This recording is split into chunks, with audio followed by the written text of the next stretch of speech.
We are going to start our third panel now. This panel is going to include presentations by Nilanjana Mukherjee, followed by one by Sophia Possidon, Stephen Moore, and Austin Showen. So there'll be 4 presentations during this panel. The first presentation, as I said, is by Nilanjana Mukherjee. She is a visiting fellow at Harvard University's South Asia Institute. She has taught English literature to undergraduate and postgraduate students at the University of Delhi, India, for close to 20 years. And in 2011, she received her PhD from, I'm hoping I'm pronouncing this correctly, Jawaharlal Nehru. Nehru Sorry. University. Jawaharlal Nehru University. Thank you. In New Delhi. Her work involves questions of space, place, landscape, and cartography and literary narratives and visual cultures. She especially engages with the history of British imperial transactions in South Asia and traces these connections with the present. She's the author of Spatial Imaginings in the Age of Colonial Cartographic Reason, Maps, Landscapes, Travel Logs in Britain and India. And she has co-edited the volume Mapping India, Transitions and Transformations, 18th to 19th Centuries. The title of her paper is, or presentation is Komal Kothari. Is that the pronunciation correct? Yeah. Komal Kothari's Musical Archive. Yes. An alternative cartography of India's Thar desert. Thank you. Yes. Yeah. Thank you, Natasha. I must congratulate you firstly for putting all of us together and arranging these panels. It looks like a fantastic collective. Um, uh, uh, Let me go on to my presentation today. And firstly, I will just briefly tell you why I, entered this area of desert studies. My work is on cartography or mapping, and I have looked at the mapping of India by the British administration while India was a colonized place, and even after that, India has adapted the cartography that the British had developed, over the years. And now India is a nation, full-fledged nation, but the frontiers that were developed by the British are still intact in the imagination of people here. As you can see, I hope the transitions are clear. I'm going on to the next slide. This is the Thar Desert. And you can see the map of India. So it is the northwestern part of the desert. The northern part is, bordered by the Himalayas, the mighty Himalayas, and the northwestern parts are thought to be bordered by the desert. And the Thar Desert in the northwestern India is today because there were 2 nations born out of the cartographic practices of India. The Thar becomes a borderland between Pakistan and India. It's a hard international border today. However, it was not so. As my research has revealed, there were a lot of mobility across, and then there was a lot of continuity across this zone. I begin from understanding the political life of this desert. Is it a geography of destiny?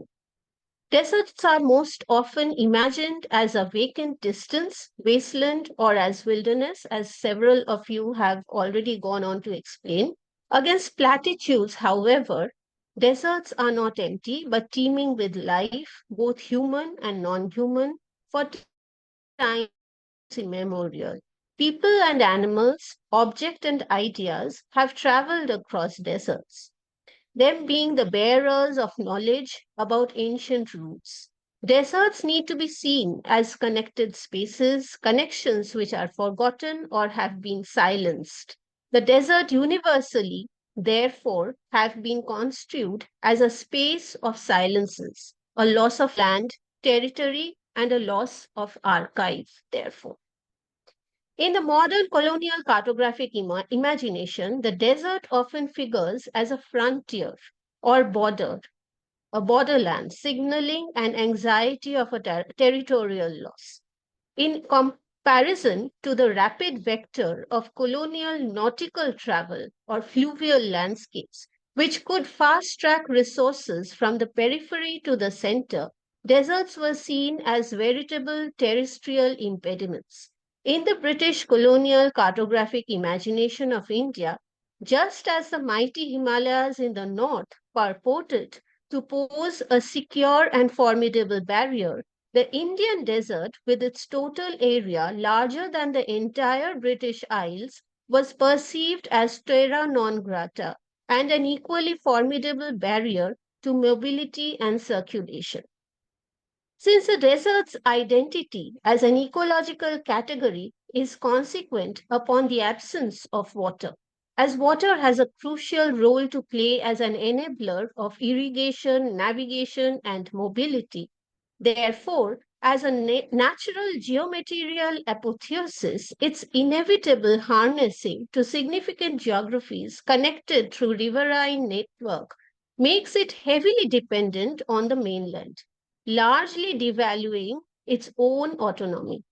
However, as was in the case of the Himalayan mountains, a complete failure is visible on the part of the foreign British administrators to recognize the desert's innate indigenous circuits. Colonial surveys, as is known, were very often made to test prospects of trade, connection, and exchanges with other regions. Ironically, British attempts to penetrate the region necessitated a collaboration with the princely states of the Rajputana, which had control over this region. This is a little bit of history. The kings and the warriors of that place, Rajasthan. This occasioned in a shift in focus to the representation and making of the Rajput identity in the British colonial literary imagination, which largely obfuscated the life world of circulation, habitat, and ecology of the desert. At most, establishing it as a wasteland or a buffer zone in the mainstream imagination. There are numerous instances of 19th century travelogues, surveys, gazetteers compiled by British personnel which try to bring this area and its inhabitants under colonial surveillance and revenue regime by using the same gaze and optics of wilderness and animality or inhumanity. The great game geopolitics of the 19th century led to a categorization and survey of inhabitants of the desert region.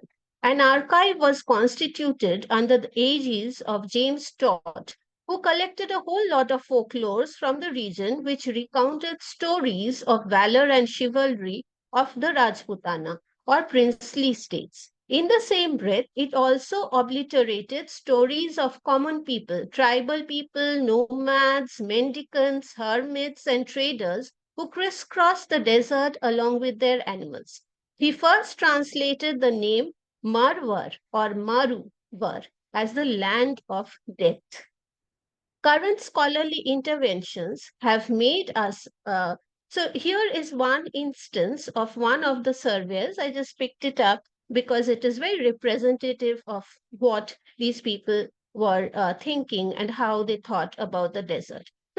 Here is somebody called Lieutenant Boileau, and he says, the desert, however, the main features of the scene are much less diversely marked, particularly in the neighborhood of whatever. The change in the appearance of the various marks so much of our guides told us that at times he felt frightened and threatened. Okay, so basically the what he was trying to assert was that the desert was featureless, and then there was a sameness, and there were no markers where people would find their roots. So it was very difficult to lay their paths and remember those roots. Um, and this kind of shifting landscape where the sand would cover the roads or the tracks which were made the previous day was very unnerving for the British, who were trying to test out routes or passages for possible trade and intervention into the region. uh, this also many of you have already talked about, so I will just briefly uh, allude to it with specific reference to the Indian subcontinent. Current scholarly intervention have made us aware of the political, ideological practices of production of places all over the world. With specific reference to the Indian subcontinent, post-colonial and subaltern scholars have shown how the desert is constructed as a marginal wasteland.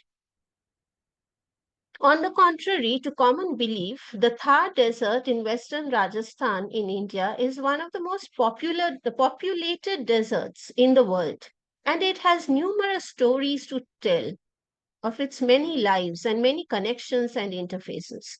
Komal Kothari, a Marxist anthropologist, oral historian, and ethnomusicologist, started a mission to understand indigenous knowledge systems of the people of the desert by collecting their stories along with his friend Vijayadan Detha in a small village in the desert called Burunda. What resulted out of this seemingly small and ordinary exercise is an extraordinary saga which spanned 50 years of countless intertwinings, making many paths to encompass a diverse geography interwoven with class, caste, gender, climate, and ecology, and most importantly, revealed a history of travel and mobility.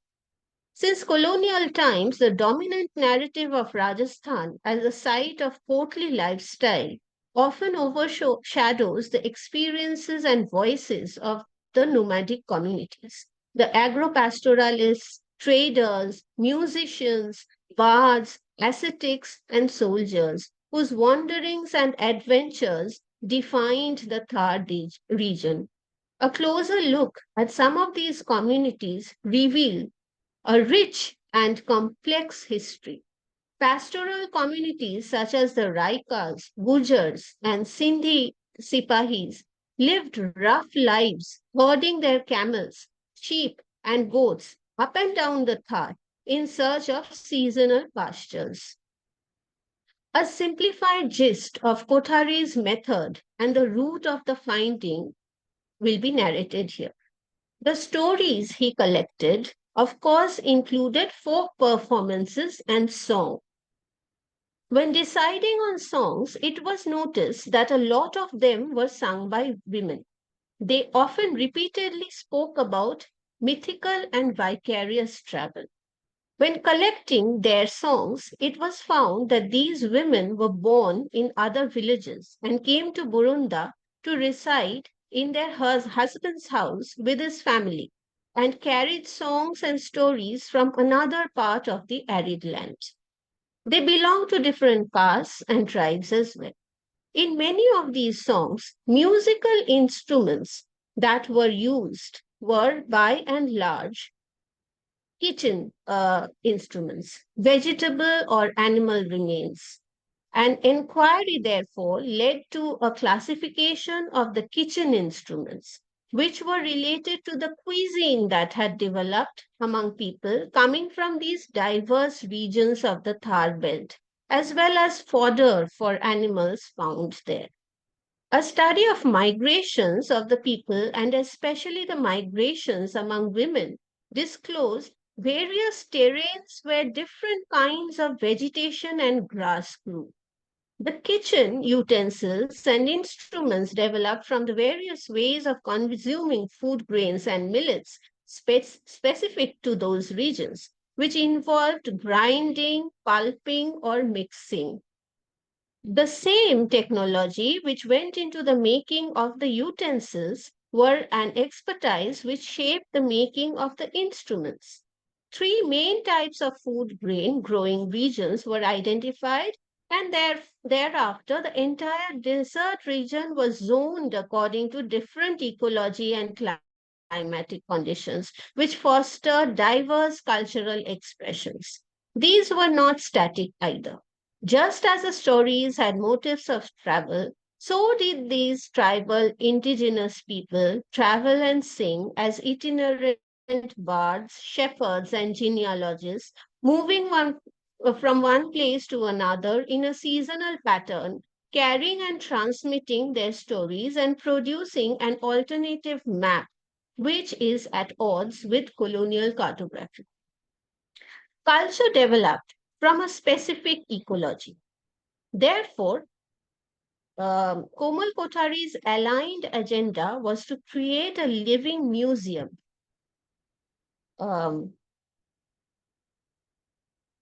containing displays of belongings of desert dwellers. As a location for this desert museum, named the Arna Jharna or the jungle or wilderness spring, a watershed region at the cusp between the greener Aravalli region and the arid Thar desert, was selected, where the ecological zones were reconstructed by including various kinds of flora and fauna native to that landscape. The Thar Desert Museum was established in 2000, encompassing a rocky crop and a ravine, which includes an old stone quarry turned watershed, commanding breathtaking views of the rocky plains of the scrubland. The location showcases the severe beauty of the Marwa region of Rajasthan. Complexes of earth red buildings in the local style of village architecture blend with the landscape. It really challenged the idea of a museum where expensive and unique items of extraordinary worth and beauty are usually exhibited. Consequently, the museum contained articles and objects of daily use of common people. For example, their clothes cleaning items like brooms, their kitchen instruments, building techniques and principles, shelves, doors, and windows, and props and puppets for performances and story narration. So these are the musical instruments. So he has a archive. He has now built an archive. He's no more now, but the archive still there, and it contains innumerable number of recordings of the stories and the songs and the music repertoire of the various tribes and nomadic communities that reside there, along with the kind of food they eat, the kind of lifestyle they lead, and the kind of instruments that they play on. So these are some of the instruments. The Kamaicha, Ravanhatta are very important. They're still played, and you can see these are from the strings are from horse tail, and the Kamaicha. This is also from the goat skin. The shell is from a dried pumpkin or something of that sort, right? So Oh, I all just of want, these are, yeah, just a minute. I just will take 1 minute. yeah, I just wanted All to of like, these, yeah. yeah, yeah. All of these are organically made and improvised items which reflect the rich biodiversity of the desert. What is considered the featureless landscape of the Thar and perceived, imagined, um, or imagined as an empty vacuum revealed layers of and sediments of rich lived heritage, culture, intertwined with its ecology, human and non-human relationships when mapped and traversed through stories, rather than the scopic gaze of modern cartography, which sees the desert as a borderland.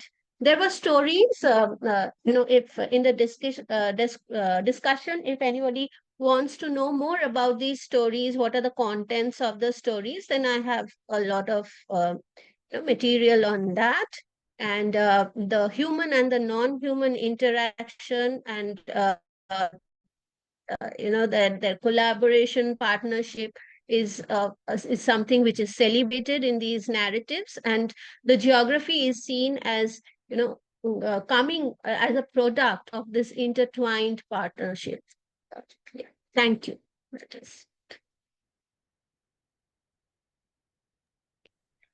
Right. Yeah. Thank you.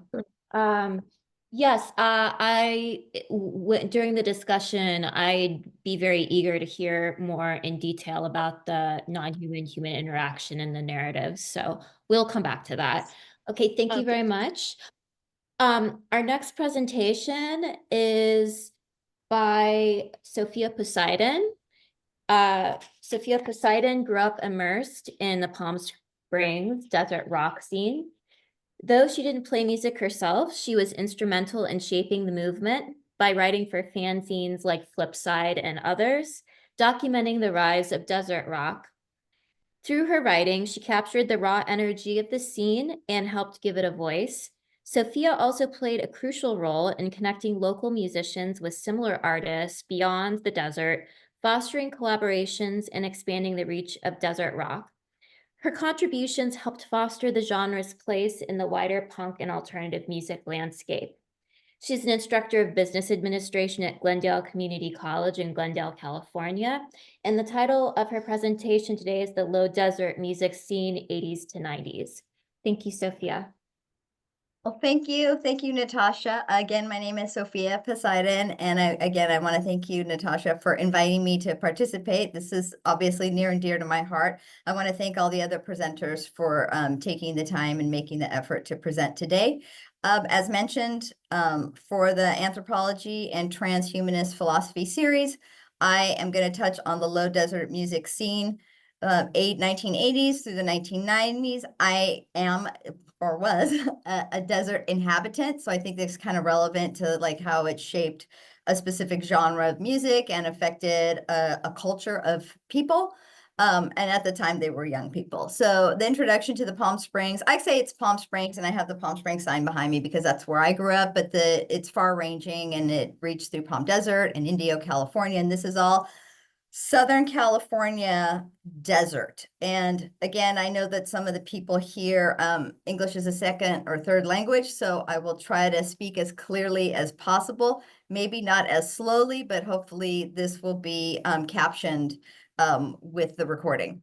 So again, the introduction to the Palm Springs desert rock scene is, as I would refer to it, the overview of the desert rock genres from Palm Springs and other desert cities are rooted in the 80s and 90s with ties to the way that it sort of was developed was through this radio station in Los Angeles called KROQ. It's still very popular today. It's an alternative rock station. And on Sunday nights, this DJ named Rodney Bingenheimer would play punk bands from Southern California from 8 p.m. to midnight. And remember, there's no internet at this time. There's no texting. There's the way to communicate about anything that has to do with music has to do with a telephone and a newspaper. So you had printed material, you had actual terrestrial radio stations, cassette players. We're talking about technology that is, so far advanced today, things move faster. So he would play this, Rodney Bingenheimer on KROQ would play this music, and slowly people who gravitated toward that music listened in, taped it on their cassette players. And though Los Angeles is 90 miles away from the desert, somehow, some way we sort of got that reception in and recorded some of those songs and started to sort of follow these bands, but not just follow the bands, but emulate the music and that sound. However, it also tied into the skate culture that was happening at the time. If you're familiar with Dogtown and Venice Beach, there was a great skateboarding culture that was erupting in the United States. And so this sort of sound of music, this punk, edgier, socially divergent sound was emerging. The desert's rocks defining sounds that people identify with today mostly are heavy guitars, strong drums, stripped down style that reflected the desert's starkness and rough environments. The focus here, and what I will talk about, is how the desert landscape shaped the unique sound and culture with insights from documentaries. I will reference 2 documentaries, Desert Age and Low Desert Sound. 2 filmmakers came to the desert, to people like myself, and wanted to make a rock documentary about the desert scene. I guess it was so prolific in other parts of the world that people wanted to know more about it. I just saw it as my life experience. So we had one film called Desert Age, and I'll put the link to the trailers in the chat if you're curious to see that, because that trailer specifically really identifies and connects the actual desert landscape to the subculture and the culture of music. There's another filmmaker from Germany who made a film called Low Desert Sound, sort of highlighting the same thing, some different materials. I, contributed to both photography and what have you, and was interviewed for both. And so both of those movies sort of highlight kind of what's being discussed here today. The culture and environments as they influenced the desert music scene were inspiration. The open, desolate landscape that you've all seen in pictures today. I didn't provide any pictures except the one behind me. Desolate landscape influenced a raw and experimental sound. Now, the desert is a rough environment. It will chew you up and it will spit you out. The days are very hot in the summer, 120 degrees Celsius. I don't know. I mean, Fahrenheit, and then you can convert that to Celsius. So it was rough environment. So we think about bands like Queens of the Stone Age, and we think about Caius because they're the most popular ones. But before all that, there was a rougher sound, which connected to that desert environment. And it was more of a punk sound connecting to that radio station. So you had a more interpretation of the environment that was a louder, harder, and edgier, if that makes sense. Desert rock was rebellious, right? It was a do-it-yourself response to the urban, I don't want to say urban, but just societal norms, with isolation fueling the creativity, meaning that this wasn't an urban town. It wasn't Los Angeles. It wasn't San Francisco. It wasn't San Diego. So you had in front of you a wide open space of the desert versus living in an urban environment where you have houses and ongoing concrete jungle, as it's referred to sometimes. This was a big open space. You could probably leave your house and walk down the block and see a big open desert space, which in and of itself in 120 degrees Celsius was hot and rough. And you would think, wow, what am I going to do? And then at night, it sort of changed. So I want to move down to the nighttime. So as a result of this need for this culture to sort of define itself, if that makes sense, there were these generator parties that were created. But let me give you a little background before the generator parties. So there's a movie called Dazed and Confused. I don't know the filmmaker that made it, but it really identified what was happening at this time in the desert. The desert is still a tourist destination. So you have people coming into town, and during spring break, which is the spring vacation for Easter in the United States, you would have people coming there to party, to have a good time. And so the local scene of kids, right, they wanted to party too, but they started doing it out in the desert. And that would just be cars going to the desert, forming a circle, and everybody, drinking beer, probably underage, consuming alcohol, but playing, loud music out of their cars. And what happened and what that signifies is this need to escape. I need to get away from society. I need to get away from what's normal. I need to get away from everything. I need to get away from the tourists. I want to be we the culture, the subculture wants to be left alone. So you could you could do that because there are many desert roads out there. And so that's kind of where this sort of like, let's get away and go to the desert started. And with my specific generation, it was, let's go out and be by ourselves because we want to play music.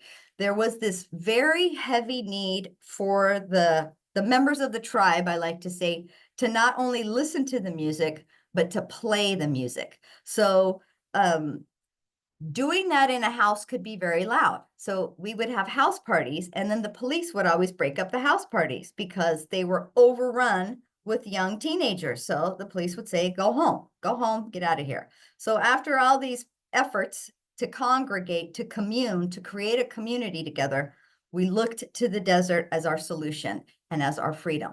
And so the generators provide the power to power the instruments for these parties. So generator powered remote desert parties that fostered a non-commercial, unrestricted music culture. And as I mentioned, it was restricted because the police always closed down the parties. They were too loud. These gatherings embodied freedom, creativity, and a rugged, unpolished sound. So in the beginning, it was very raw.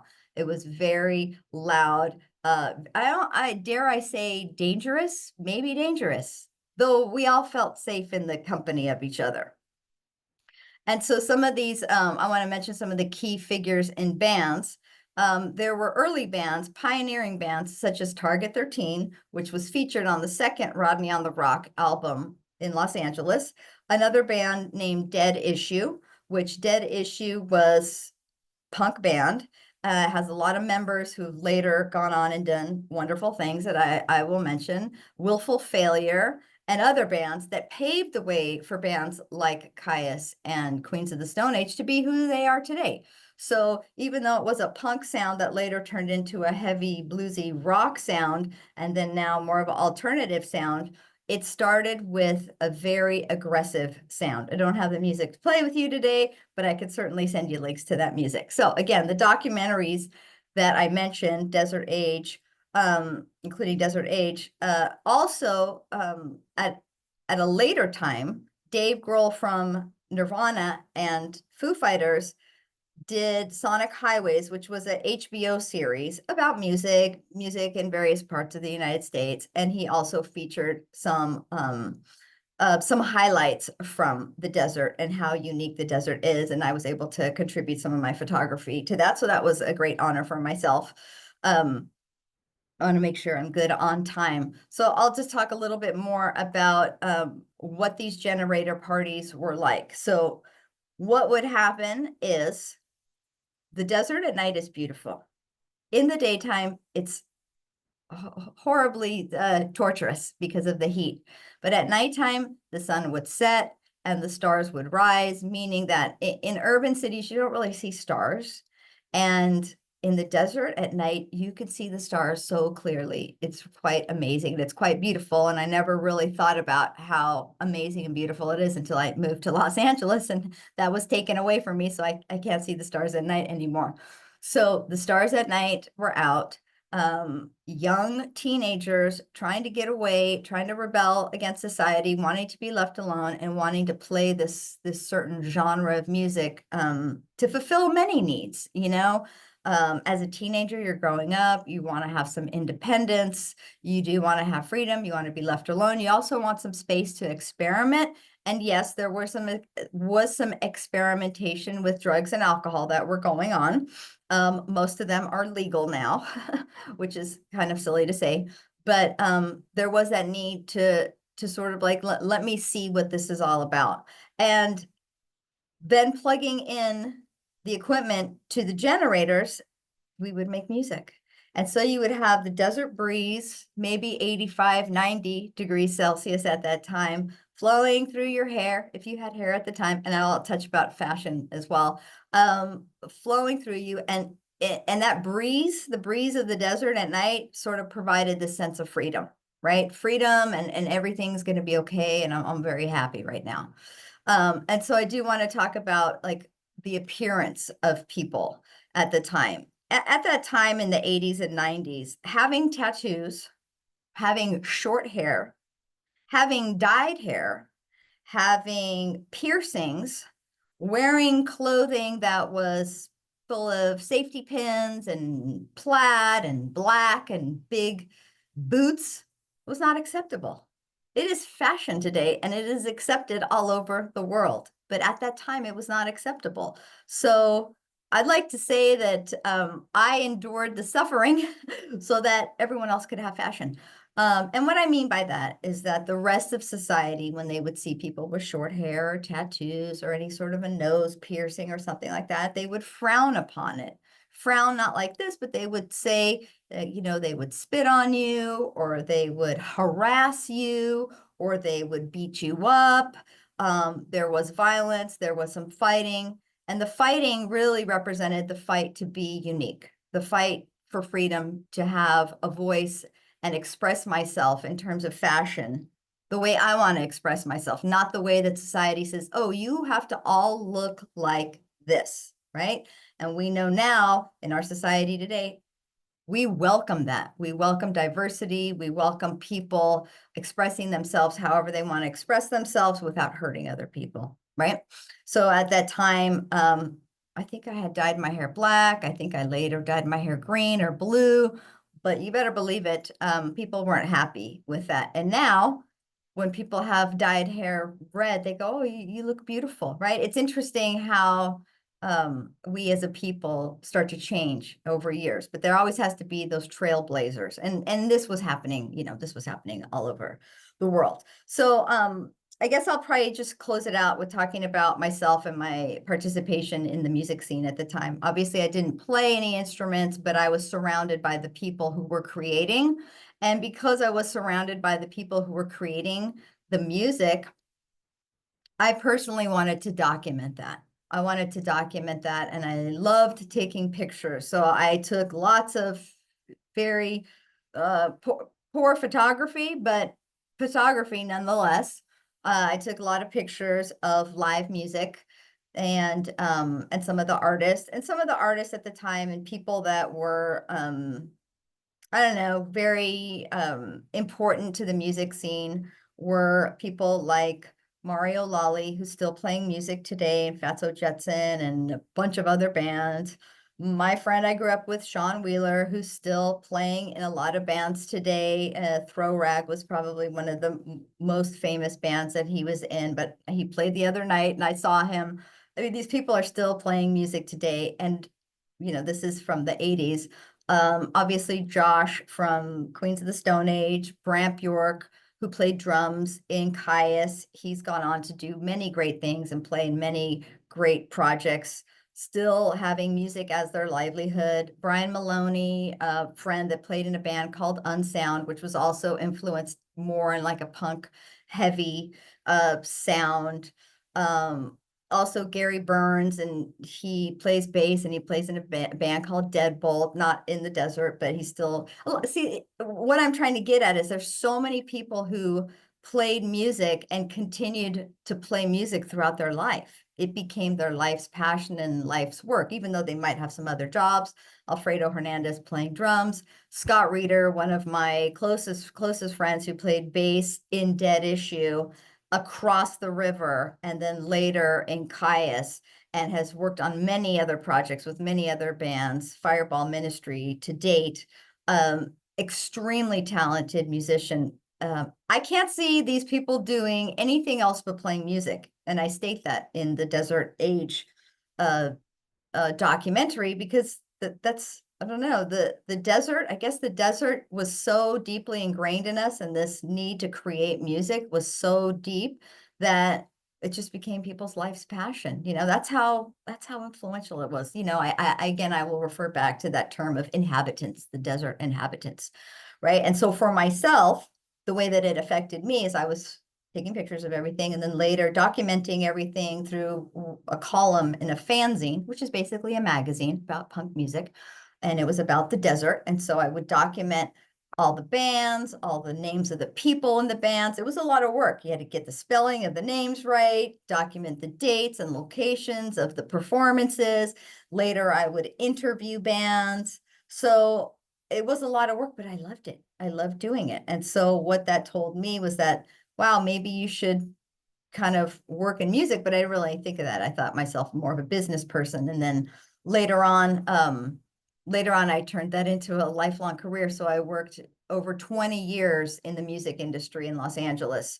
Not so much punk music, but all kinds of music, because what I realized was that I had to open my mind and appreciate all genres of music, which I definitely do today. So you can see the lasting impact that that sort of environment had on me. It became my life's work. Though I didn't play music, I still participated in it. And then, of course, the social aspect and the effect on the inhabitants socially was I wanted to bring people together that were like-minded. So if there were bands in other parts of Southern California that were sort of like the bands in Palm Springs, we would invite them to come play. We would have generator parties, bands like The Obsessed, bands like Wool, who had members from a punk band called Scream from Washington, D.C. I mean, I could go on and on. You could tell I'm very passionate and I have a long history with it, but I was connecting people together who later would go out and play with other bands and tour the world. It's very interesting that this specific genre of music that came out of it, the stoner rock, and I am keeping tabs on time, the stoner rock is very popular in Europe.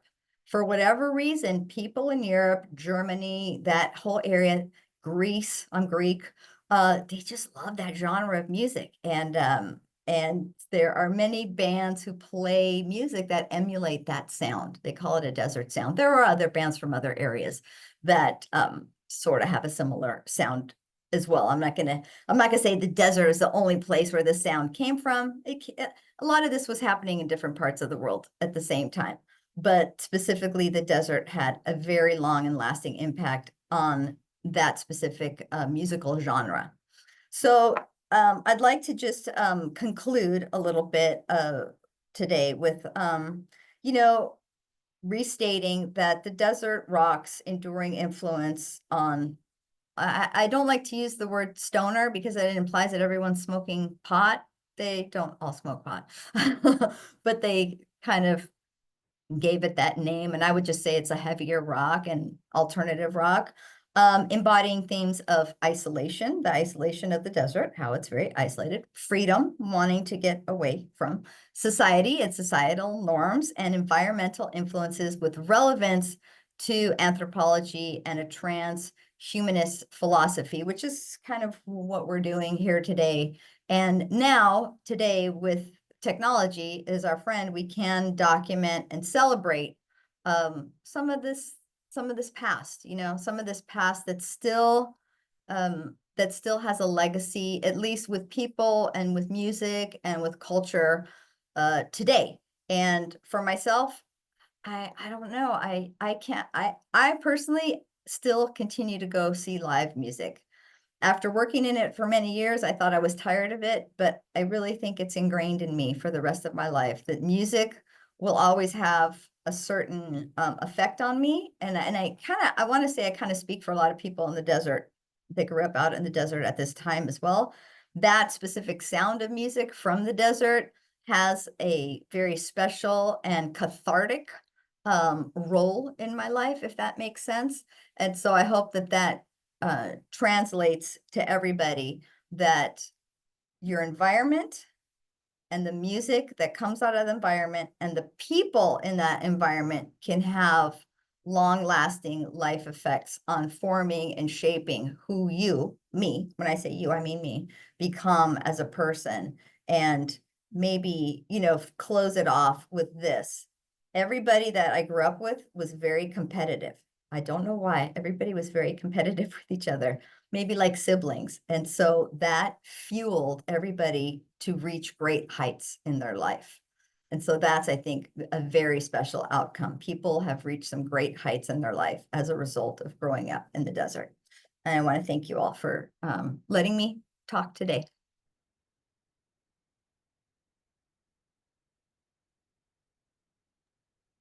Okay. Thank you so much, Sophia. There are so many things I could say and questions I could ask.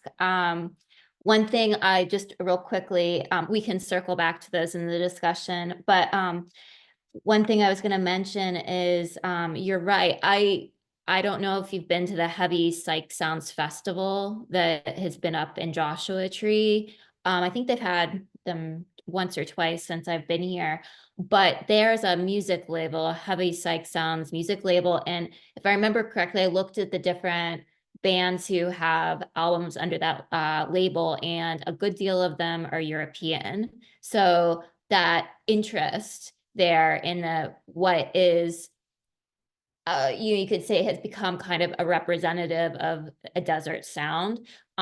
It's something I haven't really thought about that much, but it's very intriguing that the popularity over in Europe. So okay, thank you so much. I'll go ahead and move to Stephen Moore. Is it Stephan? It is Stephan.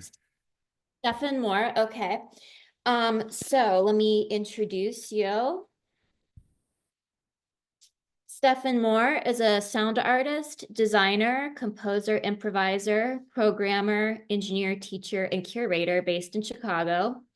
His creative work manifests as electronic studio compositions, improvisational outbursts, sound installations, scores for collaborative performances, algorithmic compositions, interactive art, and sound designs for unusual circumstances. Much of his work has been realized in collaborative projects, most notably with sound artist Scott Smallwood and their duo Evidence, and with choreographer Yanira Castro and the collective Canary Torsi. He is the curator of sound art for the Caramore Center for Music and the Arts, organizing annual exhibitions since 2014. He is also the president of Isabel Audio LLC, which builds and sells his Hemisphere loudspeakers. He was the music coordinator and touring sound engineer of the Mercy Cunningham Dance Company, and has worked with Pauline Oliveros, Anthony McCall, and Animal Collective, among many others. In 2019, he co-founded the Chicago Laboratory for Electroacoustic Theater to promote and encourage the creation of multi-channel audio works. He is currently the Associate Director of the Sound Arts and Industries Program at Northwestern University. The title of his presentation today is A Desert Listening Station, Bringing Unpopular Music to Burning Man. Thank you, Stephan. Thank you so much. I was like, wow, is she going to read that whole thing? Thank you so much for going through all that. And thank you so much for having me. Is everybody able to see this slide? Oh, actually, no, I need to share a screen first. That's how that works. I'm going to share this. I'll share sound, sure. Let's see here. Okay, so is everybody able to see this slide? And if I switch to the next one like that, we see it changing. Okay, excellent. Technology success. That is as much success as I need today from the technology side of things.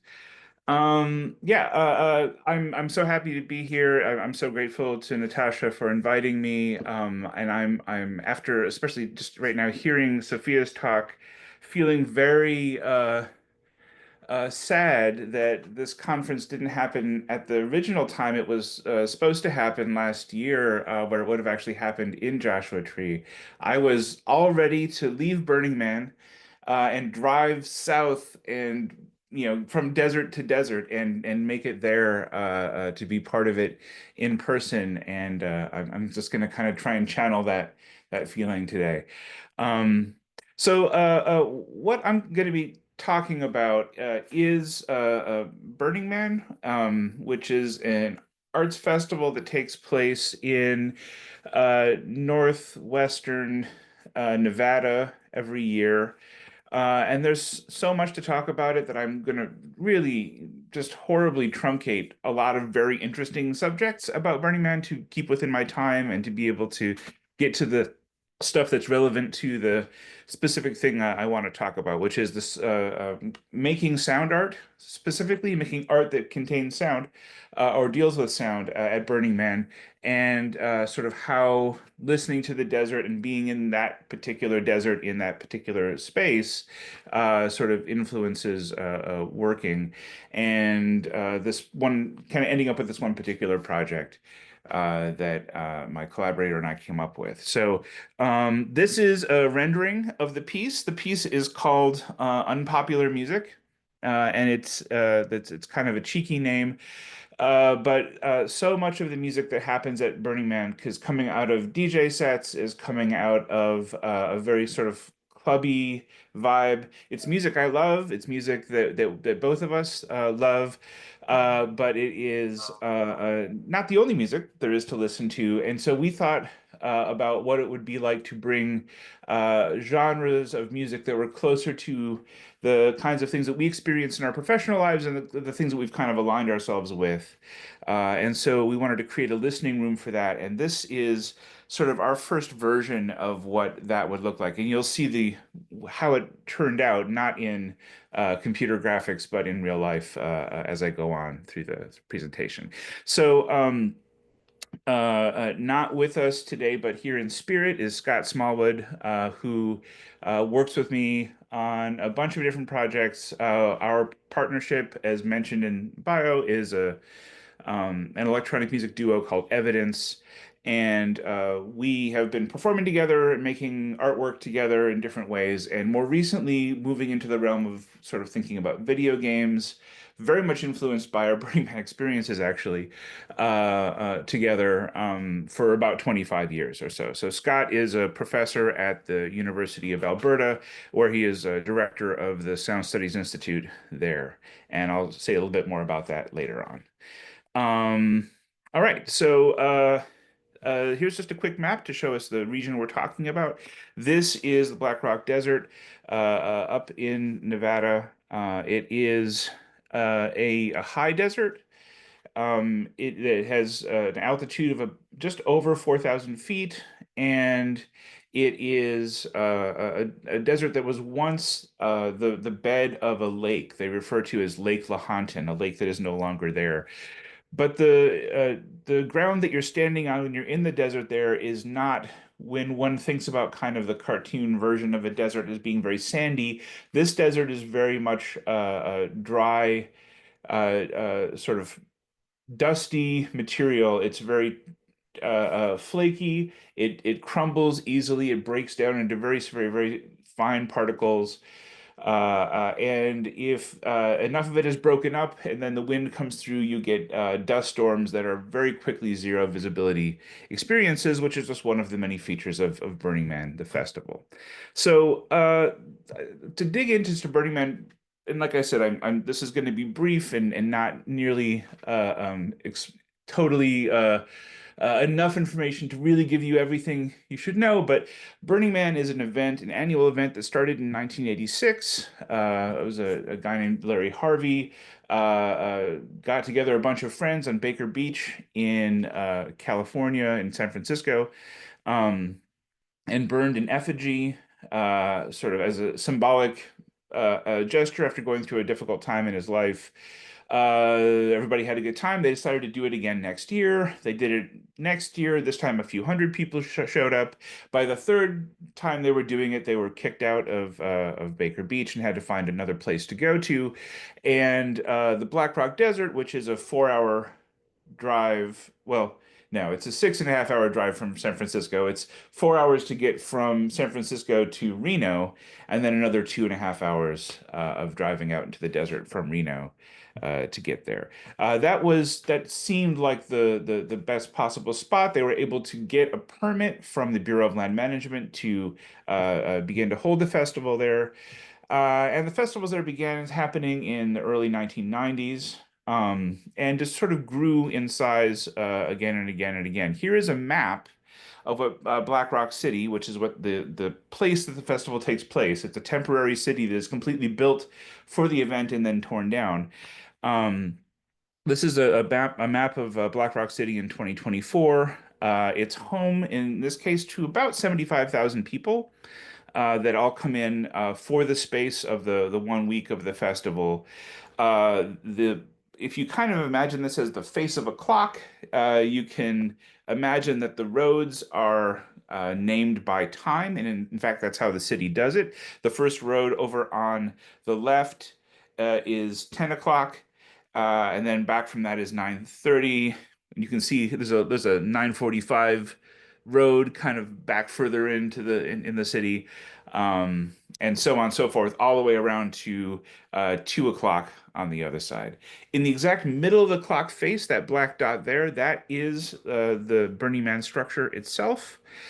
If you can imagine that road that is the inner road along the sort of central circle, extending up to noon to 12 o'clock, that place there is called the temple, and there's a different large scale sort of temple-like structure built there every year. And then there's this area where the sort of the city doesn't continue and it just goes out. That area out there, if the whole desert is referred to as the playa, that is referred to as the deep playa. That's a more difficult place to get to. You have to walk out to it. This is the place where we like to have our work shown because our work is very sound sensitive, and the further we can get from the noise and the roar of the city, the better off we are. So, I'm not going to go into every single one of these here, but if I'm going to describe Burning Man in a few different ways, one of them would be it's an experiment in alternative culture or a kind of intentional community.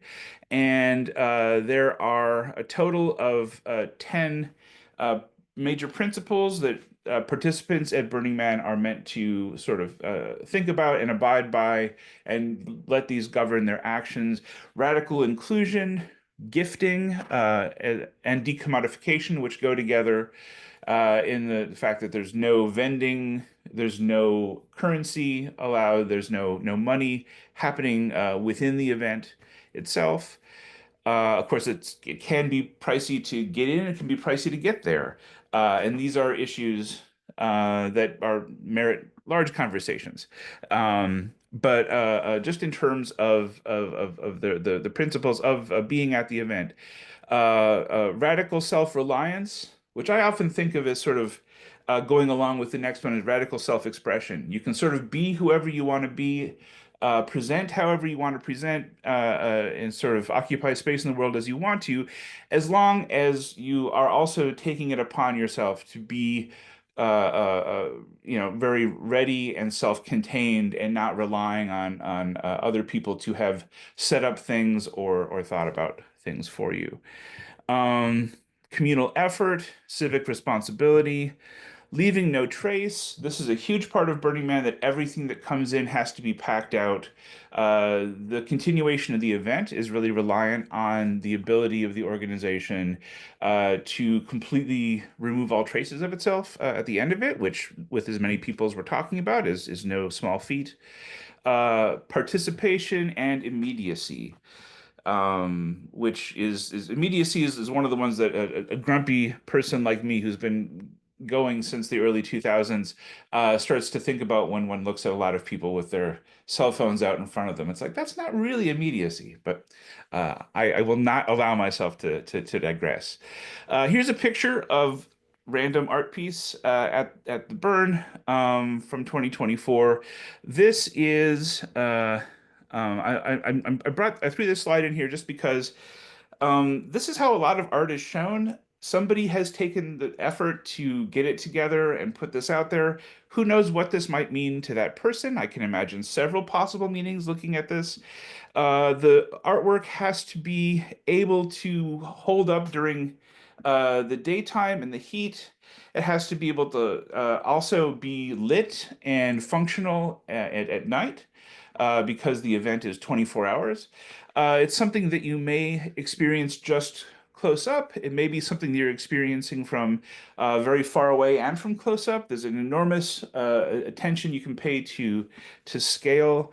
And there's nobody's name is on this piece. There's no plaque I can go to show me who this artist is. There are resources you can use if you really want to triangulate and figure out who the artist was who created this piece. But pieces are more or less presented anonymously, which is, once again, going back to this idea of immediacy, that you don't need a bunch of text on the wall to experience the work. You should be experiencing, just encountering the work itself first and foremost, I think is a philosophical position that the Burning Man organization takes. Here's a much larger structure. This is the temple from this year, from 2024. And it was built by a large collective of people over the course of several weeks.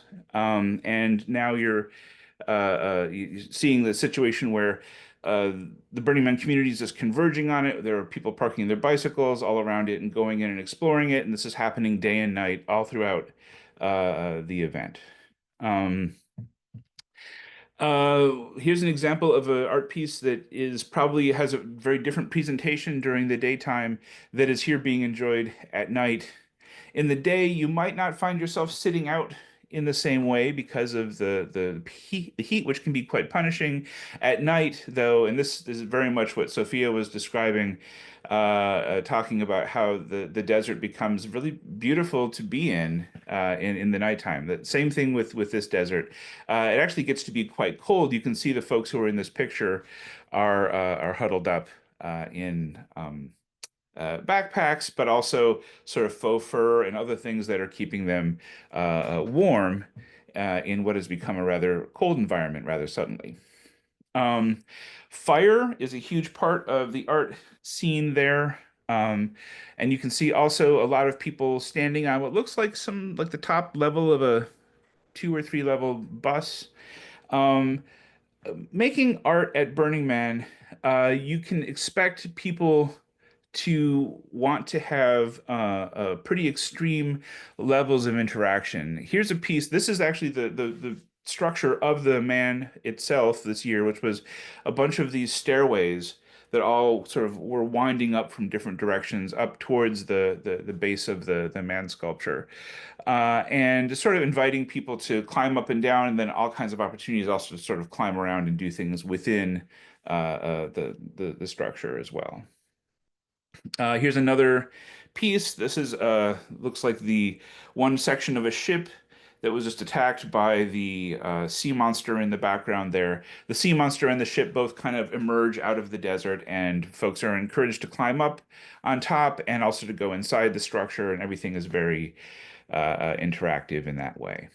Yeah, here's another aspect of it is a lot of the artwork is mobile. It moves around, has music, large speakers mounted to it, so the sound is mobile, has oftentimes different flame jets and other devices attached to it. So yeah, anyway, this is becoming just a bunch of slides of Burning Man. I'll move past this part.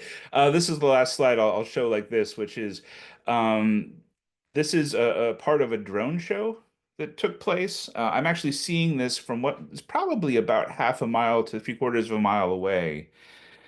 And the what you're seeing there is a bunch of individual drones that are all lit up with different lights and are creating this 3D shape that then is rotating in the air. And this is one of the interesting things you can do in a situation where you have just a huge amount of flat open space like this in the desert. Becomes a wonderful place to show sort of enormous works like this that would be difficult to show in other spots. So I come back to this map of Black Rock City to talk a little bit more about sound and how sound is structured in the city. I mentioned before these streets that are at 10 o'clock and 2 o'clock, which are kind of the terminal ends of the C-shaped or U-shaped or whatever you want to call a section of the city. Those 2 streets, which are those endpoints, are the place where the loudest and most the most acoustically aggressive dance club situations are positioned for the city because they can turn their speakers out towards the desert, and the sound can just go out and kind of out forever for miles without interrupting anything that's going on. And I'm going to jump out of my presentation for one second and go into this web page because this gigapan that I was looking at here, this is actually a large resolution image that one can go way in on. So if I start going in on this, you can actually see here the structure of the Burning Man. Let's see, do I know how to get back out? Oh yeah, here we go. Shift click. Nice. So you can see there are lots of other art pieces sort of set up in here. If I go in on just a section of the city, this gives you a sense of scale. There are tents. There are some large RVs or buses and other structures. This up here can show you this is an example of one sort of dance club DJ setup with several stanchions that kind of go off in both directions from the 2 o'clock street here. And then out here, about a mile and a half out from all that, if I go in, I actually have to look for it a little bit because it's not easy to see. There it is. This is the art piece that we brought, the unpopular music installation way out in the desert. If I back out, you can see kind of how close we are to the border, this what we call this the trash fence, this edge of the city, and kind of how far all of that is from the center of town, which is sort of how we wanted to do it, to be able to have kind of a listening space out in that part of town. So the piece itself, the origin of the piece was basically Scott and I walking around and having the experience of thinking to ourselves, wouldn't it be wonderful to be able to listen to the music that we love, that is spatialized music that use multiple speakers and a multi-channel surround audio setup, and listen to them in a really beautiful way, but instead of listening to them in a stuffy concert hall at a conference where everybody's a little bit uncomfortable, doesn't quite want to be there, instead listen to it in this beautiful environment with these amazing people, many of whom are in various states of open-mindedness that brought about by participation in various kinds of things over the course of their time there. And so we were thinking this would be a really fantastic place to try this out. So this is the piece we ended up with. Those two couches in the middle are constantly being reconfigured. We've learned over time not to do too much with them because people will always come in and shift them around. Speakers around the edge of this, and when you sit in the chairs, the horizon goes away, so that even though you're at Burning Man and the sort of hubbub of Burning Man is still never quite goes away, you can kind of really just focus on the sky, focus on the stars, focus on the moon, and focus on listening to this space and have a respite there. Since it's so far from everything, your ability to arrive at this spot is something that is kind of an achievement in and of itself. Finding it as a very small piece of art in a very large chunk of desert, finding it, walking all the way out to it, or biking all the way out to it. By the time you get there, you're probably ready to rest. And so that's what the space is kind of set up to be able to do. We first did the piece in 2018, and in 2024, we finally got around to changing the power situation, the power structure for the piece, so that we're powering it by solar. We had before that been using a gasoline generator, which is very noisy, and had been placing it about 75 feet away and building a big acoustic baffle around it to try and deflect the noise of the generator back into the city and away from the piece. This year, the piece was sort of blissfully silent for the first time in a way that was really satisfying and worth all of the work we had to do to learn how solar power works. I think I'm just about at the end here, so I'm just going to show a couple slides um, of our process of setting things up and building it. We had a large crew that comes out and helps us. This white box here in the foreground is what contains all of the components for both running the sound installation, the audio amplifiers, but also all of the solar power stuff is centralized in there. So here we are getting everything set up over the course of time.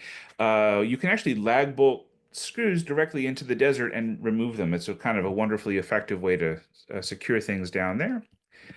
And here's the inside of the box. We can see a little bit here with the batteries and the charge controller and that kind of equipment that's all there. Here's all the audio equipment up here. Here's the piece at night because it has to have a night presence. Solar powered lighting is apparent kind of all around it there. And here's what folks are doing inside. Now, because I'm at time, I did have a 1.5 minute long video I can show that's kind of a walkthrough of this. And maybe if folks want to see it, we can do it in the Q&A session at the end. But I want to keep us on track. So I will sign off there. The very last thing I will say about this is that we've collected for for this piece 8-channel compositions from at this point about 100 different composers from all over the world. And we have about 40 hours worth of music, and much of this is like 10-minute compositions. So it's a huge amount of pieces. It's almost 150 pieces. Right now, as we speak, in Edmonton, Alberta, at Scott's Institution, the University of Alberta, at the Sound Studies Institute, they are showing an exhibition of 8-channel work that was all shown in the Unpop installation at Burning Man this year. So strangely, that archive of music is now finding other ways to come back into the world, which is also, I think, one of Burning Man's kind of intentions.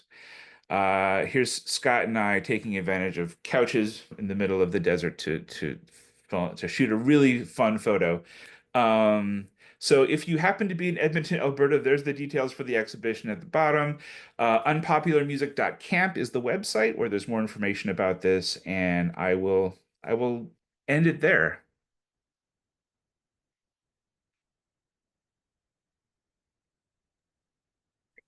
Thank you very much, Stephan. It's really extremely interesting, and definitely I hope we can come back and watch the video that you're mentioning during the Q&A.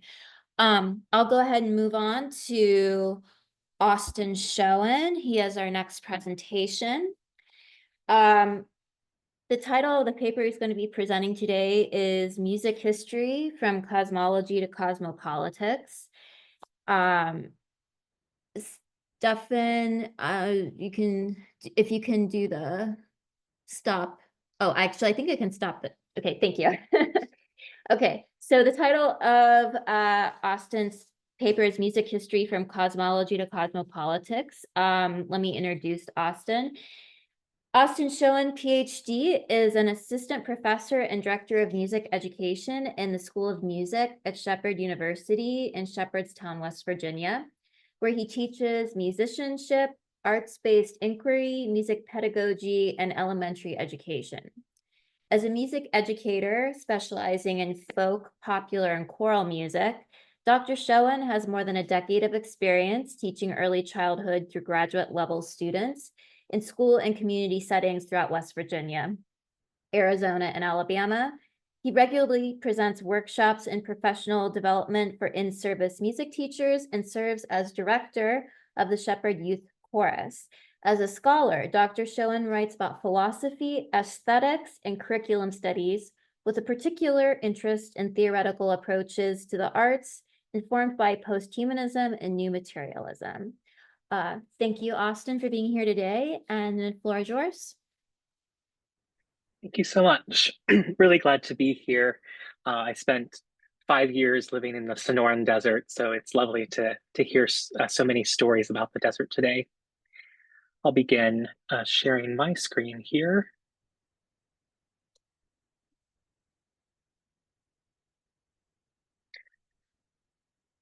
So in ancient cosmologies, from the Amazon to the Aegean, music is said to disclose both a predestined cosmic harmony and the proper social order.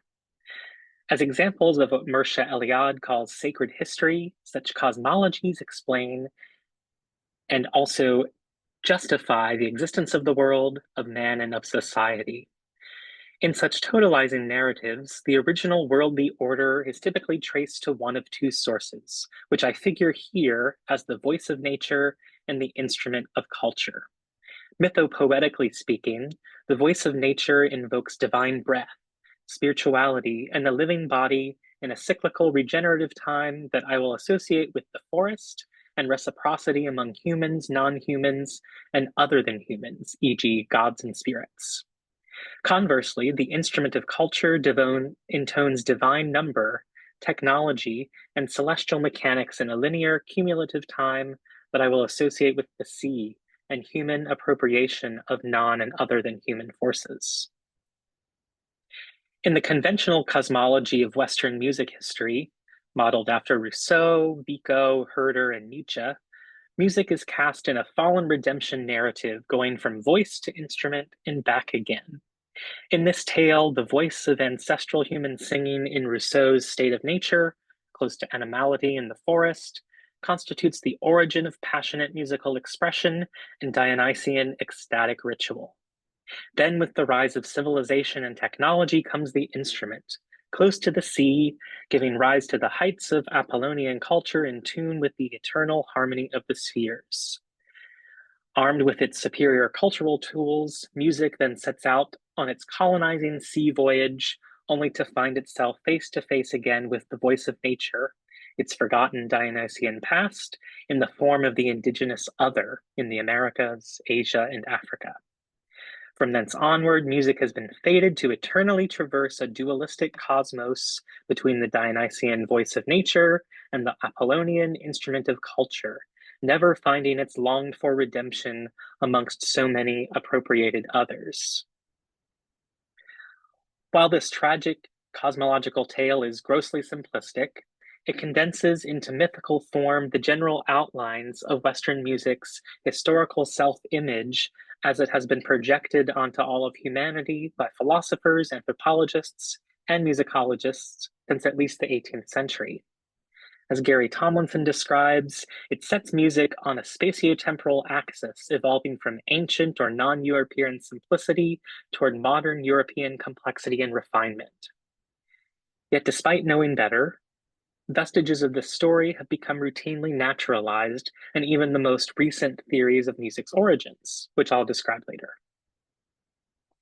My argument, however, is that musical cosmologies, both ancient and modern, run into irresolvable difficulties when they attempt to explain the history of the world's musics from an original source, duality, or fixed temporal horizon within a pre-given totality.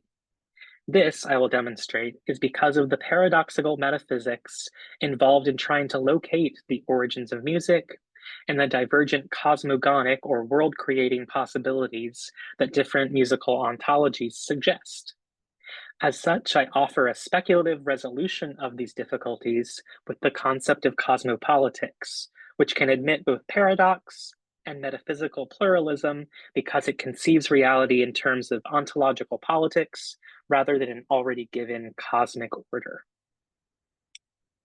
I illustrate the implications of a cosmopolitical approach to music through the figure of the desert, conceived as an imaginal outside of any totalizing cosmic order where every voice would be an instrument of another and every instrument would give voice to another. As I conceive it, this musical gift exchange performs an animating rhythm that would syncopate the opposition of nature versus culture, spirituality versus technology, and linear time versus cyclical time. Thus, the desert would resist the cosmological closure of music history by keeping the harmonious composition of the world a perennially open question rather than a definitive conclusion. .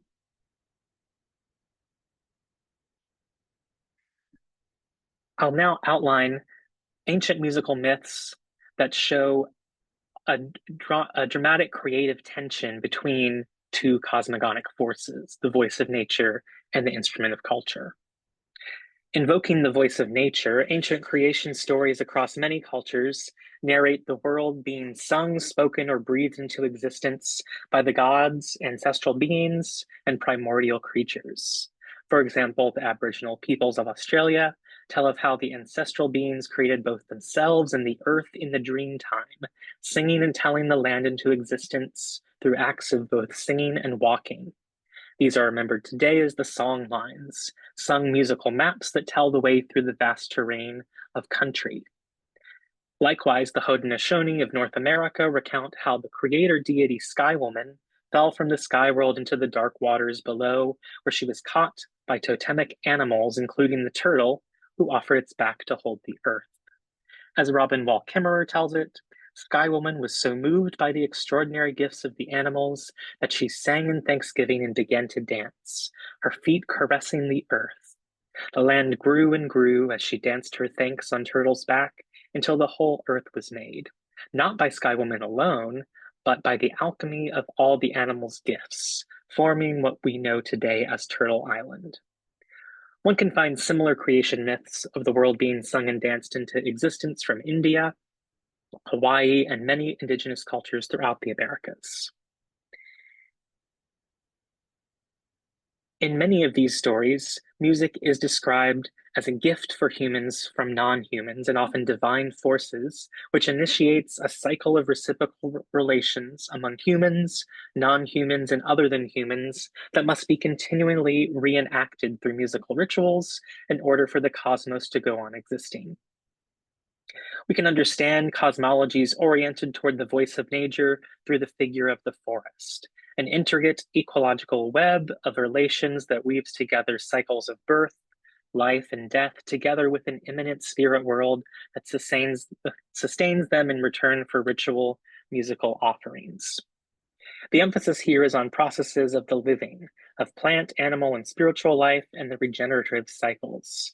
A contemporary example might be the musical world of the Aka people in the Central African rainforest, where every aspect of social life is imbued with singing, dance, and drumming. Ritual musical actions which are done to maintain proper relations with forest spirits, animals, plants, and ancestors so that their world can go on living. On the other hand, intoning the instrument of culture, musical cosmologies in many ancient civilizations speak of the sounding cosmos in mechanical and numerical terms associated with the movement of heavenly bodies. Probably the best known example comes from the Pythagoreans. As the apocryphal story goes, Pythagoras wandered past a forge where he heard hammersmiths ringing out consonants as they pounded the metal into objects. Described by Plato, Iamblichus, and Boethius, they tell us that Pythagoras was able to hear in these tools of industry the perfect harmony of the spheres, reflecting an eternal cosmic order founded on divine ratios and ultimately reducible to number. Through carefully measured experiments with the monochord, their preferred technology of divine insight, the Pythagoreans discovered that the law that is manifested in the vibrating chord of a musical instrument is the very same law that moves the stars, and reasoned that the harmonic law of number must be at work in all things and at all levels, including the heavens, the polis, and the soul. Theorists in ancient China likewise conceived musical intervals and modes in relation to all conceivable elements of the cosmos, the months, the seasons, directions, elements, and so on. They believed that music not only reflected the order of the cosmos, but could itself influence it, which thus required careful regulation and control of musical practice. The idea that the celestial and earthly realms ought to be harmonized musically according to an originary cosmic order that can be discovered through the playing of musical instruments, and with it the idea that these technologies were divine gifts, is found the world over. Especially in the context of Western music history, we can understand cosmologies oriented toward the instrument of culture through the figure of the sea, the navigable surface of the globe upon which human commerce can be rationally ordered according to the movement of the stars and planets above. The emphasis here is on linear navigation, refinement of technique, and the stockpiling of resources and knowledge rather than reciprocity in life-giving cycles. Peter Sloterdijk describes this form of cosmic seafaring as, quote, an informal technique of ecstasy, whereby discoverers, like shamans of an undefined religion, acquired information from significant realm beyond. For Western colonizers, this was no longer to be envisioned as a heavenly above, but a terrestrial yonder, where whoever steps on the deck has laid aside their attachment to the Terran concepts of death and life. A contemporary example of this might be the musical world of the streaming platform Spotify, a kind of virtual leviathan surfing across the web into which every recordable variety of music can be gathered in order to reveal hidden sympathies in accordance with the laws of the algorithmic gods. Music that concords with the gods rises to the top, while all the rest is discarded in its wake. What matters is discerning trends, following lines of popularity, and predicting choices in harmony with the ever-expanding godlike machine, rather than nurturing living, breathing musical cultures. Between the forest and the sea, then, we hear echoes of Nietzsche's Dionysian-Apollonian duality in the voice of nature and the instrument of culture. As cosmogonic forces, they could be said to generate their own totality and temporality, a particular rhythm of existence in which each part of the cosmos takes on meaning within the whole. In the forest, the voice of nature sings the cyclical time of a regenerative ecology, where ritual exchange among humans, animals, plants, and the spirit world ensures mutual flourishing and the ongoing existence of the world. Romantically, one might associate the forest with ancestral human societies or the Garden of Eden, the song of idealized hunter-gatherers who live in harmony with an enchanted natural world. In contrast, upon the sea, the instrument of culture plays out the linear time of the divine clockmaker and proclaims the technological destiny of man to tame nature and civilize the native gods. In modernist terms, one might associate the sea with industrial society and the fabled city of gold, the work of sanctified conquistadors searching for treasure and souls to save. Cast in the oppositional terms of the Dionysian-Apollonian duality, one cosmogonic force is always subordinated to the other without the possibility of a final resolution, hence Nietzsche's Amor Fati, the myth of eternal return. Whether sung by nature or forged by culture, the cosmos is conceived as a closed dualistic totality in which the voice of nature can admit no technical element and the instrument of culture can admit no vocal reciprocity. This leaves things in a cosmological deadlock and betrays a deeper duplicity at the origin of music. If the voice is claimed as a more original and thus pure source of music, which would be in principle separable from and prior to the instrument, this presents a paradoxical situation. This is because the voice, in order to be heard, requires a body through which it can resonate. So from the very beginning, the voice is doubled by the bodily instrument through which it sounds and by which it may be heard by others. Therefore, the voice is not a pure origin because it has no proper place prior to the instrument. If the voice has no proper place to return to, this means that the voice cannot voice in a circle. It cannot remain in a strictly cyclical time. At the same time, the instrument, conceived as pure technical element, must receive its voice from the other, and could in principle continue appropriating voices in an infinite musical line without any kind of return. Yet at a certain point, like the famed Voyager space probe, it would lose contact with all vocal others and thus fall silent. Because the instrument depends necessarily on the voice and ears of another to relay and receive its messages, it must participate in a minimum of reciprocity if it is to function at all. Therefore, the instrument cannot play only in a straight line, but must turn back toward its impure vocal source. All told, this cosmological paradox points toward a deeper mystery, a fundamental undecidability between the voice of nature and the instrument of culture, and an impossible origin of music that lies somewhere beyond their dialectical opposition. Recent scholarship in musicology, anthropology, and evolutionary theory has seen a resurgence of interest in locating such impossible origins of music in deep time, asking how human capacities for music might have emerged. Scholars have also engaged in reconstructing cross-cultural and comparative histories of music, which ostensibly avoid the pitfalls of totalizing cosmologies.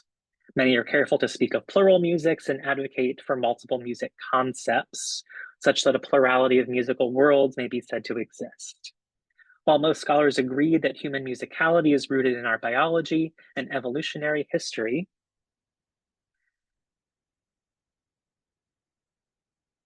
they disagree as to where music as a group behavior originates.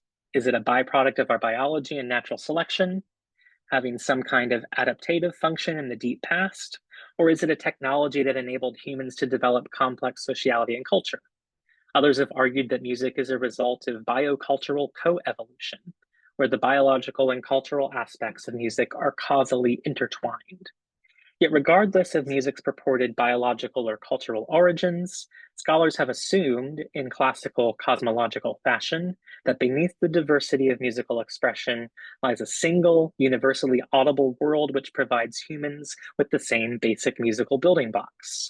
This belies a fundamental metaphysical assumption that while music sound differently according to their techniques of production or cultural location, they all give voice to the same underlying reality, which happens to coincide with the world of westernized modernity and our ways of understanding nature and culture. This move thoroughly naturalizes music, and in doing so accomplishes a metaphysical sleight of hand that lands us back in the realm of sacred history and the eternal deadlock of Apollo and Dionysus. Bernd Brebeck-Mori explains this well, saying, by assuming that humans are comprised of a biological body that exists in distinction to its cultural activities, scholars rely on an ontological premise that nature is different from culture. Indeed, most scholars who speculate on the origins of music rely on this axiom, functionally buttressing an epistemological fortress by ignoring the possibility of other ontological systems. Music cannot be the gift of the gods because the gods do not exist. By assuming that there is only one world that operates with our categories of nature and culture, of music, and firm distinctions between the real and imaginary, we foreclose the possibility that reality may be composed of many worlds with different ontologies than the ones we are accustomed to believing in.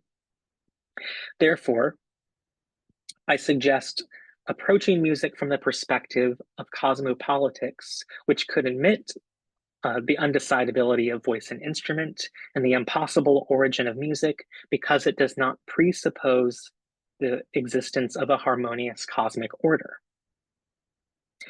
As proposed by Isabel Stengers, cosmopolitics refers to an unknown made up of multiple divergent worlds and the articulations of which they could eventually be capable with a political rather than a metaphysical valence.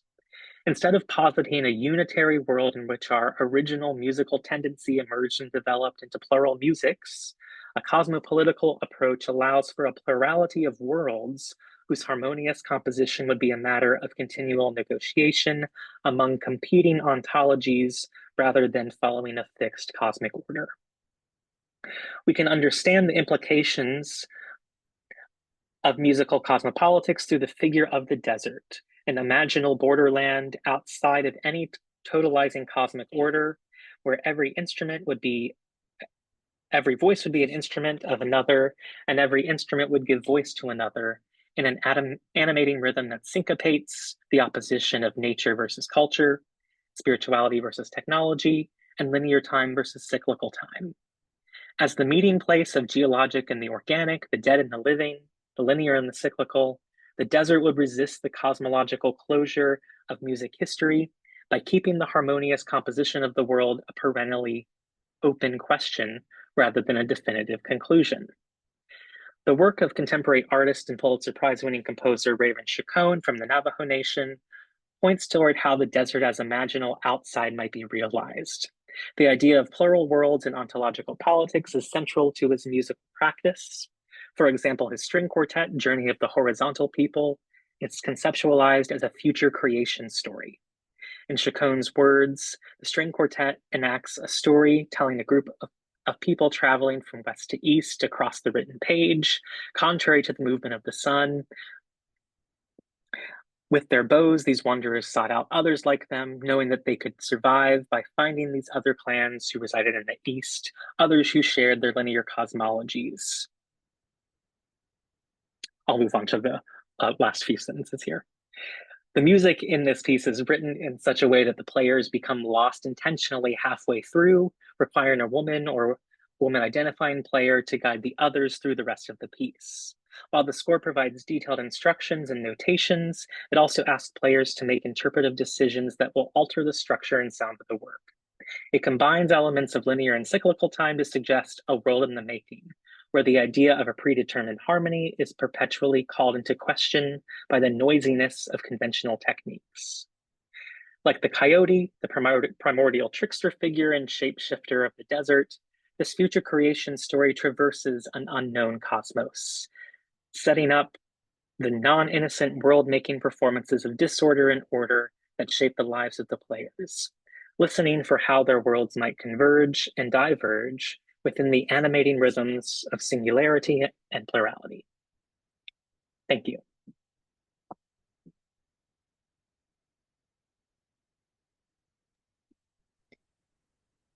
Thank you, Austin. That was if I may say so, I think that's a really beautiful, the ideas are really beautiful, and I was very moved listening to this. So thank you very much. You.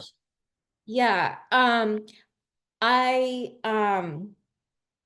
would like to kind of tracing a line from your presentation, moving beyond nature and culture. I want to circle back to Nilanjana's presentation, because I wanted to give her the opportunity to share some of the details of the narratives that she wanted to include in her presentation.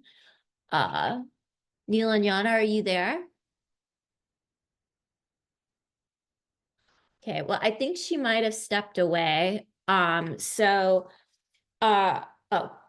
wait, no, she's still not there. Let's move on. I can go back to Stephan. You had wanted to share some video from your presentation, right? Sure. Yeah, I'm happy to do that. And it isn't a long video. Let me just find the presentation here again. And there it is. Right, so I will go ahead and share my screen once more. Got too many windows open on this computer. I apologize. Here we go. All right. So yeah, back into here. The sound coming through? Yeah. I turned it down a little bit because it gets a little bit loud. This is a composition by the composer Whitney Johnson called Plasmether. It's one of the 150 so compositions here. You just sort of walk into the piece. Visually, compared to a lot of other pieces at Burning Man, our piece is kind of muted, subtle, because we're really focused on sound. You can see the horizon there of the city at night, and there's the drone show happening actually in the distance.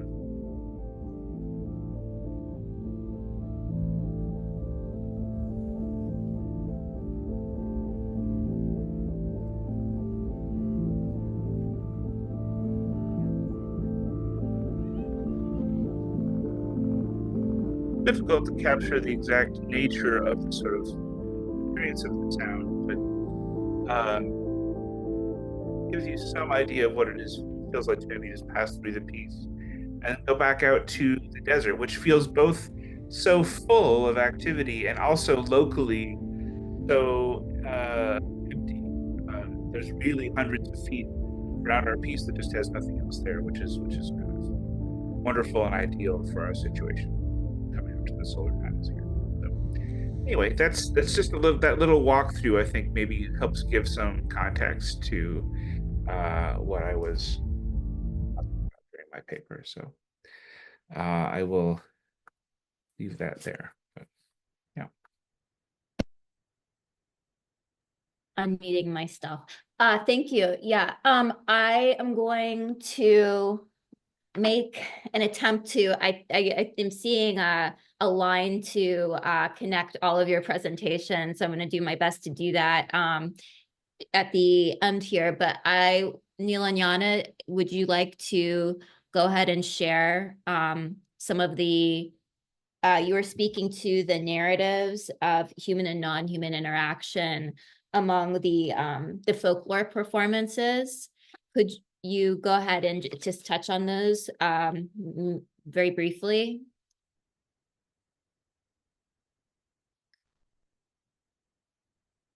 Oh, you're muted.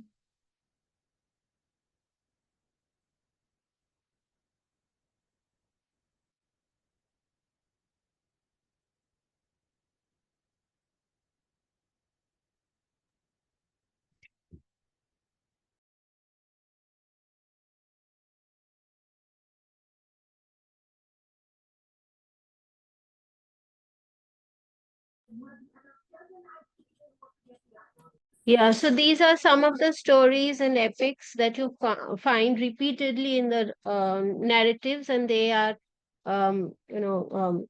you have various versions of them recounted by various groups of people. So some of them are here, but I'll just show you pictures of how they are performed. So there are scrolls which are unfurled, and the stories are narrated as the scroll is unfurled.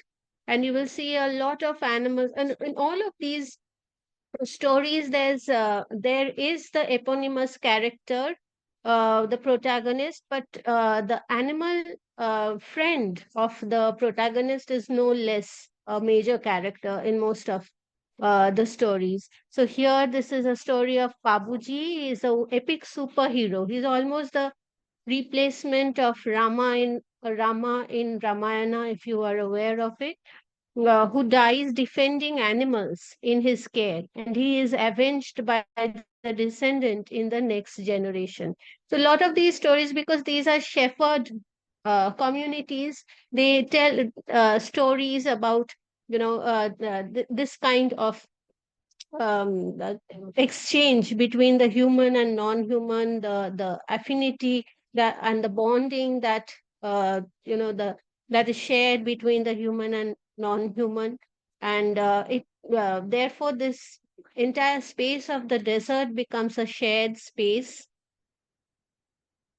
There are other stories like the Dhola and the Maru, where, of course, there is this fantasy of locomotion across the desert between the two lovers. And within that framework, the character of the camel, who is a special camel here, becomes very important in negotiating that love story and across that region, the arid region, which is something which is understood through the connection the humans have with the animal there. Again, there is another story which is a very popular story here of again two lovers. Here too, the camel is a major locomotive force, and the speed, uh, the pace of the animal becomes the central moving force in the narrative, uh, and it actually gives the navigating force across real places in the desert. So these are some of the images that I had, and I thought would be interesting to explore about how the animal and the non-human, the human and the non-human kind of connection and the collaboration become so important in traversing this geography, which is seen as a static, almost impervious to the understanding of the British exploration, British expedition, or thinking about space in a modern cartographic imagination.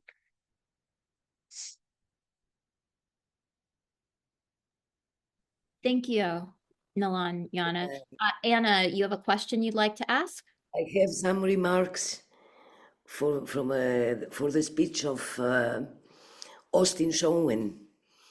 The division in ancient culture, in ancient Greek culture, the division between nature and culture doesn't exist.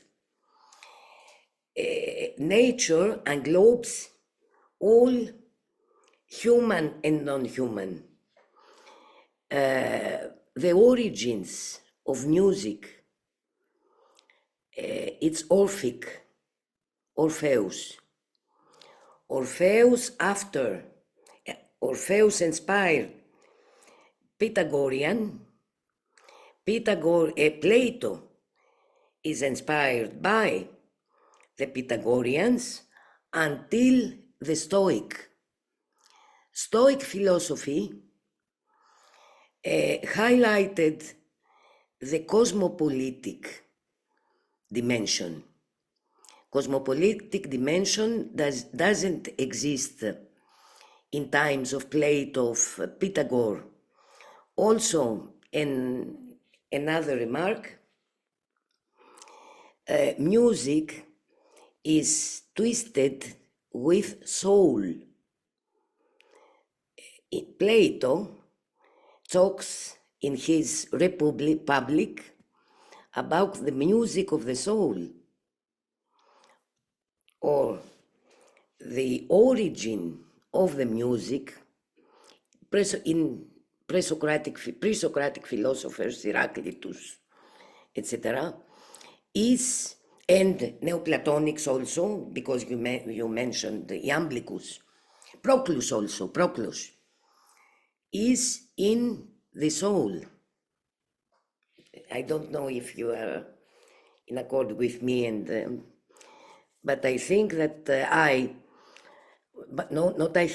it's sure that the origin of the music is in the soul of the nature, not in the soul of the human, in the soul of the nature, because they believe in animated nature, if my English is good. Thank you. Yeah, thank you so much for offering those like more references and insights. I mean, it's kind of a tension between, like, for, I guess, argumentative reasons, presenting a more simplified story, and then in trying to tease out the kind of paradoxical logic of the duality there, and complicating the idea of origins.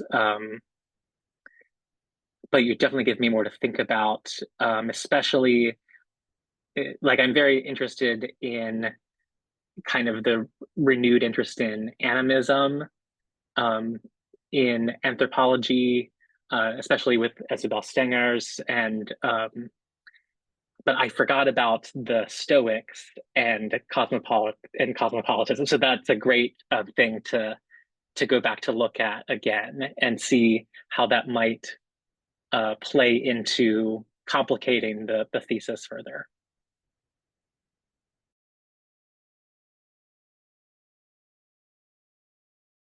Sorry. I keep the mute button is getting me in trouble. I keep forgetting I'm muted. I know we're over time and the next session is going to start in 6 minutes. However, because I believe Sophia needs to leave. I believe you can't stay, correct? Yeah. Teaching Okay. today, teaching and yeah. So, 15 minutes. I just wanted to say one thing real quickly, that what is interesting to me is how the desert rock, I feel like it was just as strongly influenced by the environment that it originated in as some of the sociocultural forces that were also going on. I know repeated in Low Sound Desert and Desert Age, there's the theme of boredom and a Yes. rejection of what was going on culturally speaking with I think it being a place where a lot of older people would Yes. go to retire and kind of the Yes. Sinatra Rat Pack Yeah, sort totally. of the That was 60s. the legacy. Mhm. But one of the things that's really fascinating to me is how at the generator parties, how I guess you could say nature in quotes and the space, how technologically a lot of the bands had to adjust the sound that they were making for it to work well in the open space, and in the ways that the desert environment also kind of became a technology in a sense. It kind of became the stage. And when you're taking into consideration the acoustics of like the rock. Acoustics. Yeah. So Depending on when you were playing, depending on where you were playing, were there rocks? Was there a mountain? There was I didn't mention there was an abandoned nudist colony where they had an open pool, and so they would skateboard in the pool while the bands were playing next to them. So you had to take all these things into consideration while you were playing music, and then just think of sound going into an open space, which I think Stephan had mentioned about Burning Man. It's like I thought about that and I just go, oh yeah, that was the desert. You just put the sound out there and it would just go, you know? But sometimes, as you can see behind me, there are mountains and there are rock formations, so you would adjust for that. Yeah, and obviously these considerations were ones that were repeated in Stephan's presentation about Burning Man. And I'm also glad that you mentioned the diversity of sounds in that scene, because you know, one thing that I think also that those documentaries touch upon is how, because of Caius's success, it kind of became this stereotype of this is what the desert rock is, when in fact there were a lot of things going on. Kind of like the question of what the desert sounds like and how that appears in various musical traditions is one that really is continually interesting to me, that, you know, is one that stimulates me to look into other music genres, particularly indigenous music. So yeah, thank you for your presentation. Thank you for all of your presentations. I really thoroughly enjoyed this session. And maybe we can touch upon some of the other themes or questions at the discussion at the end of the conference, for those of you who are able to stick around to the end. But thank you once again. And let's just take a quick 3-minute break, and we'll resume at 10 till with Ruth Nolan's presentation. Okay, thank you so much.